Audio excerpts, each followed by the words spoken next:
Hello everyone, I'm meteorologist Charlie Ironmonger. Thank you so much for joining me today for your 3 p.m. news and weather update from the First Alert Desk.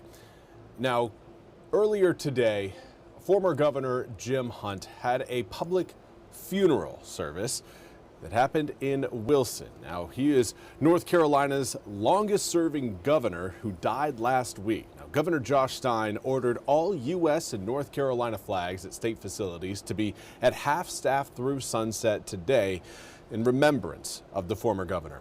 Now, Hunt was the state's 69th and 71st governor, serving for a total of 16 years. The former governor passed away this past Thursday at the age of 88. Now, the service was at 1 p.m. today at the First Presbyterian Church in Wilson. We'll have more coverage of the event coming up in our evening shows later tonight.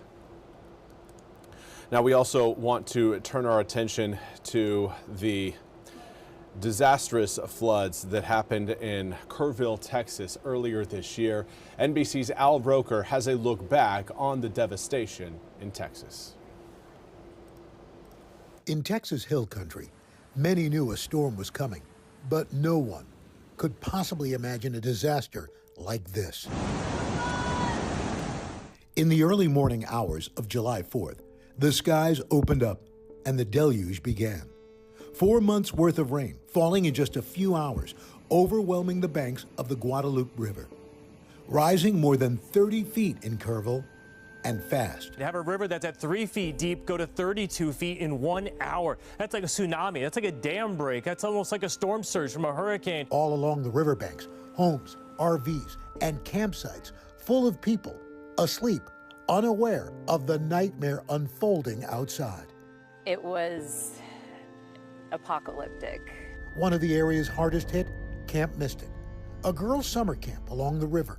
With power out and phones forbidden under camp rules, survivors say they awoke to cabins already flooding and teenage counselors doing everything they could to get themselves and their young charges to higher ground. My daughter grabbed onto a tree. One by one, those girls came out and found anything they could cling to. The water line in what's left of some of those cabins shows just how the floodwaters rose.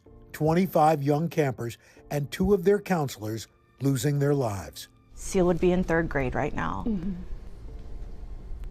But instead, she is lost in the Guadalupe River. Seal Stewart is one of the 2 flooding victims still missing. Every phone call, every text, your heart stops because you hope it's news that they've found your child. More than 130 people died across 6 Texas counties. But amid the utter devastation, the helpers, the heroes. She was up in this tree, you know, way up there, 35 feet. Like the Centerpoint volunteer firefighters who rescued this woman left clinging to a tree for hours after her car was washed away. Or the owner of the Hunt store giving away anything people needed, even after their store flooded. So today, Lend a Hand just had to thank them. Open it up, boys. Let's go. Let's see what you got for us. 10,000 shelf-stable meals, $25,000 worth of merchandise. People all across the country supporting Kerr County in the wake of a tragedy that changed so many lives forever. Al Roker, NBC News. Thank you very much, Al, for that report. We now want to turn our attention to your weather forecast. But before we do want to highlight again a big thing happening tomorrow. If you've got plans, hopefully they include the Military Bowl game, as East Carolina University is going to be representing the American Athletic Conference in the 2025 Military Bowl coming up tomorrow, December 27th, against the University of Pittsburgh. Kickoff is at 11 a.m. and the game will be televised on ESPN. Now, pregame and postgame coverage will be held by Sports Director Dugan Lloyd, who's going to be at the game to cover all of the action from the Navy Marine Corps Memorial Stadium field. WITN's coverage of the Military Bowl is sponsored by Waco Community Credit Union. And now for that weather forecast, things right now in Annapolis looking chilly, but right now they're kind of kind of on the edge of what could have been a little bit more of a headache. Right now, looks like, again, the worst of the area of low pressure that's bringing snow, sleet, and some freezing rain across New York and Pennsylvania will stay just far north enough to keep Annapolis out of the worst part of that system. Now, we have seen a few raindrops out of that same system, but so far the raindrops have been few and far between for eastern North Carolina. Not a lot of rain has fallen today, but we can't call it a completely dry day across the east, as we are still tracking a few light rain showers across portions of Edgecombe, Martin, and Bertie counties. Even Hyde County getting in on the mix there on kind of the northwestern corner just south of Phelps Lake and off to the northwest of Lake Mattamuskeet. Now, as far as cloud cover goes, remains thick across the region. We are looking at clearing skies coming up after midnight tonight. But we've got, again, several more hours before we get to that point. So if you're looking outside and you're seeing nothing but gray, not to worry. Tomorrow you will see more sunshine. Everyone is looking sunny for your Saturday.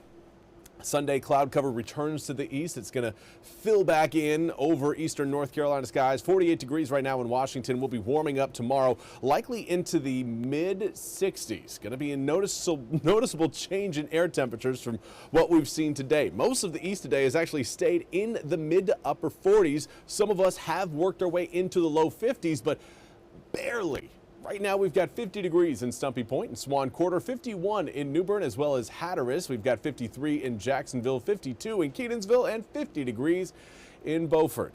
Certainly not the warmest of air temperatures as compared to where we were yesterday. We're about 15 to 25 degrees colder across just about all of eastern North Carolina. It has been a massive change in fortunes. Well, the pendulum is going to swing back the other way coming up for tomorrow. So if you miss the heat today, you're going to be getting a little bit more of it coming up tomorrow. Now, we're not going to get hot, but we'll certainly get more comfortable. Mid-60s is going to feel quite nice. Winds will start to shift a little bit more out of the south as we head through tonight into tomorrow. But we got to get the cloud cover out of here, and that's expected to happen by the time we get to around 2-3 a.m. early tomorrow morning. From there, it's going to be mostly sunny skies throughout the start of the weekend. Saturday, a sunny day. Then cloud cover will build back over the east late Saturday evening, more so into Sunday morning. And that will keep your Sunday as a partly to mostly cloudy day. There will be a chance of rain coming up, but that'll hold off until Monday. Now, earlier we had talked about the potential for possibly seeing a few raindrops on Sunday. No longer the case, as the system that was going to give us those raindrops is showing a little bit more of a slower development. And that delays those raindrops from falling. It's that area of low pressure you're seeing back towards Wichita, Kansas. That is the system that will be giving us the rain on Monday, and it's going to do so over Monday afternoon to Monday evening. First half of Monday looking quite warm.